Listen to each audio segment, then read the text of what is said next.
आप बहुत अच्छे आदमी हैं। अभी आपकी एक आवाज़ पर मेरा कचूमर निकल गया होता, पर आपने बस मेरा हाथ थामे रखा। मैं शर्त लगाकर कह सकता हूँ कि आप या तो लेखक हैं या पत्रकार। नहीं भी हैं तो आपके भीतर एक कलाकार का दिल धड़कता है। नहीं तो बताइए कि मैं आपका पर्स मारने वाला था और आप मुझे यहाँ मेरी पसंदीदा जगह पर बैठाकर बियर पिला रहे हैं। आपने एक थप्पड़ तक नहीं मारा मुझे। कैसे आदमी हैं आप? आजकल इतना भला आदमी होना भी ठीक नहीं। वैसे आपने बहुत अच्छा किया जो वहाँ पर शोर नहीं मचाया। मैं भीड़ की तलाश में ही दिल्ली आया था। भीड़ बचाती भी है और भीड़ मार भी देती है। पूरे 2 बार भीड़ बस मेरी जान ही लेने वाली थी। पहली बार इलाहाबाद में लक्ष्मी टॉकीज में पर्स उड़ाते हुए पकड़ा गया। इतनी मार पड़ी कि महीनों उठने का होश नहीं रहा। पर इसी के साथ मेरा डर भी खत्म हो गया, हमेशा के लिए। शुरू में बस 1-2 मिनट तक दर्द हुआ। हालांकि यह दर्द इतना भीषण था कि आज भी उसे याद करके कांप जाता हूँ। पर बाद में मैं किसी भी तरह के दर्द के एहसास से मुक्त हो गया।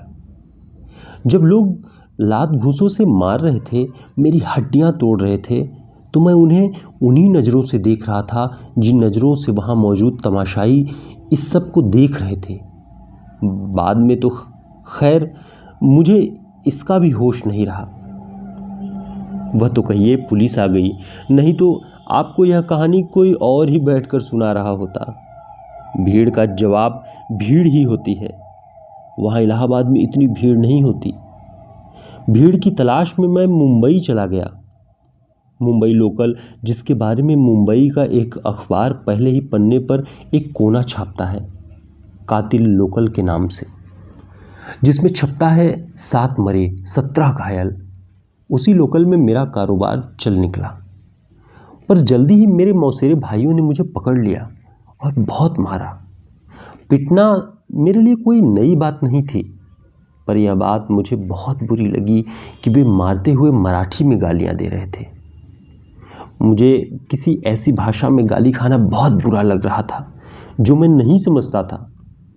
मुझे पता होना चाहिए था कि मुझे कौन कौन सी गालियां दी जा रही हैं, जिससे कि कभी मौका मिलने पर मैं उन्हें सूद समेत वापस कर सकता। जब आप मेरे धंधे में होते हैं तो आपको हमेशा मौके की तलाश में रहना होता है, और तब पता चलता है कि मौक़ों की कोई कमी नहीं है। हर कोई आपको मौका देना चाहता है। लोग बहुत दयालु हैं। वे नहीं चाहते कि आप भूखे रहें या कि दिन भर में आपको बियर की एक बोतल तक न नसीब हो। जैसे अभी एक दिन सुबह से खाली हाथ भटक रहा था कि राजीव चौक में विज्ञापन के लिए लगाई गई एक स्क्रीन पर ब्लू फिल्म चलने वाली थी। अब बताइए, ब्लू फिल्म आजकल कोई ऐसी चीज़ है जिसे यूं देखा जाए? पर लोग इस तरह से डूबकर देखने लगे जैसे जीवन में पहली बार देख रहे हों। कई तो वीडियो बना रहे थे। मैंने 1.5 मिनट के अंदर 2 लोगों के पर्स उड़ा दिए। इस धंधे में धैर्य सबसे ज़रूरी चीज़ है। जरा सी भी जल्दबाजी जानलेवा हो सकती है। मुझे भी यह बात धीरे धीरे ही समझ में आई। जब मैं इलाहाबाद से मुंबई के रास्ते दिल्ली आया तो दूसरी जो चीज़ मुझे साधनी पड़ी वह धैर्य ही थी। पहली चीज़ थी दिल्ली की मेट्रो। शुरुआत में मेट्रो मुझे किसी दूसरी ही दुनिया की चीज़ लगती थी। मेट्रो स्टेशन पर ऊंची ऊंची बिजली से चलने वाली सीढ़ियां मुझे डरा देती। बहुत पहले मैंने किसी अखबार में पढ़ा था कि दिल्ली एयरपोर्ट पर एक छोटी सी लड़की इन सीढ़ियों में फंसकर चटनी बन गई थी।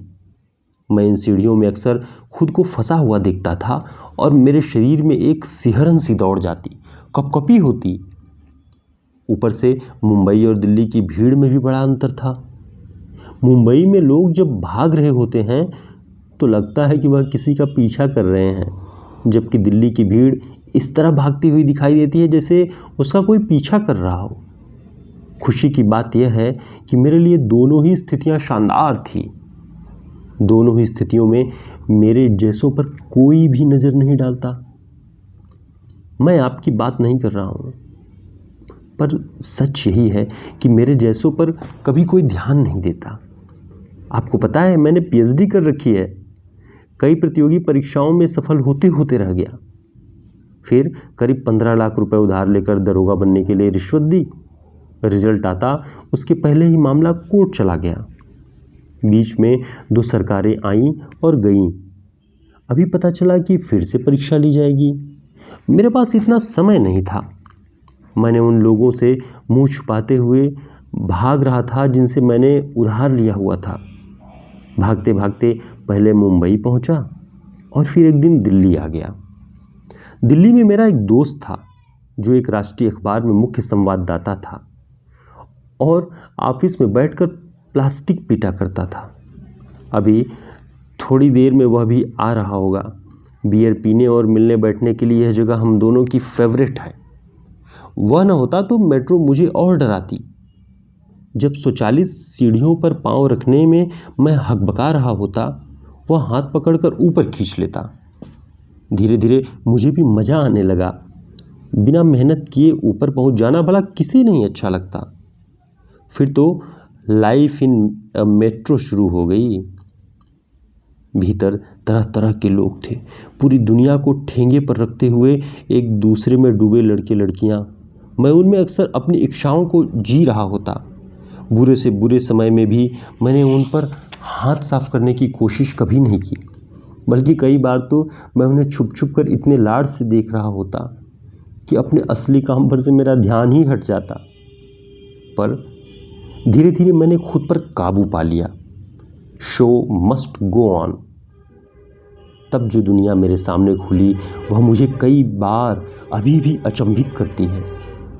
मेट्रो में ज़्यादातर लोगों को एक दूसरे से कोई मतलब नहीं था। हालांकि वे एक दूसरे को देखकर मुस्कुराते, आंखों में पहचान कर एक हल्का सा इशारा उभरता और गुम हो जाता।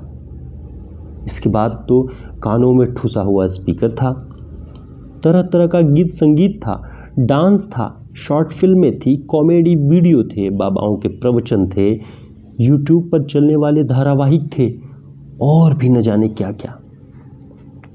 मेट्रो में घुसते ही लोग मेट्रो को भूल जाते थे और स्मार्टफोन में घुस जाते थे।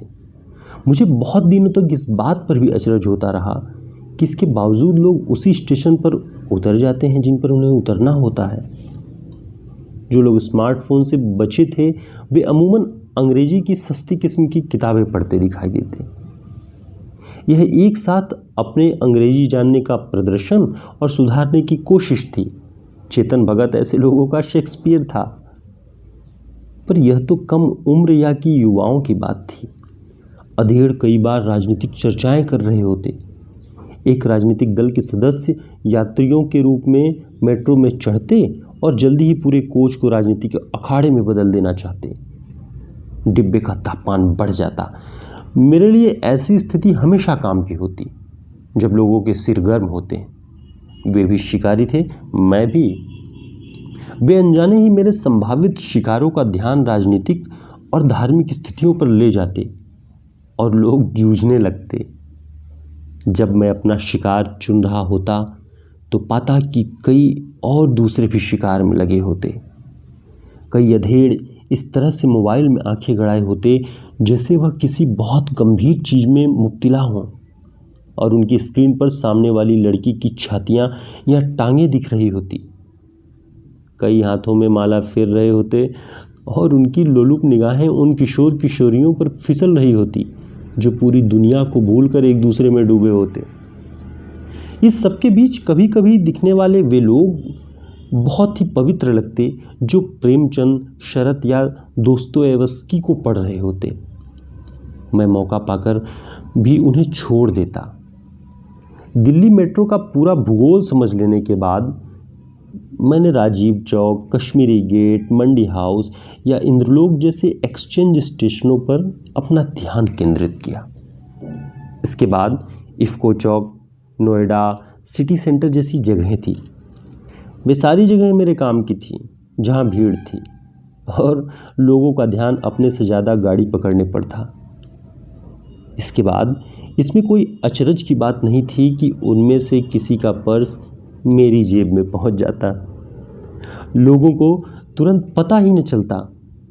कई बार पता चल भी जाता तो लोग इस तरह से ठसाठस भरे होते कि उसकी समझ में न आता कि वह किस पर शक करे। सबसे बुरी बात यह होती कि वे शक भी करते तो उन पर जो गरीब दिखते।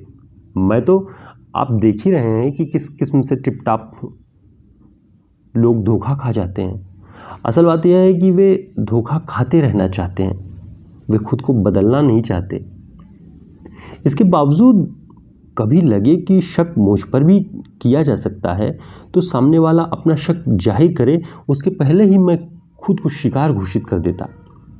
सामने वाले ने जैसे ही कहा कि अरे मेरा पर्स, कि 5 सेकंड बाद मैं भी चिल्ला पड़ता हूँ, अरे मेरी घड़ी, जबकि मैं घड़ी कभी पहनता ही नहीं। टाइम देखने का काम मोबाइल से चल जाता है। वैसे भी मेरे धंधे में टाइम का कोई वादा नहीं। असली बात है धैर्य।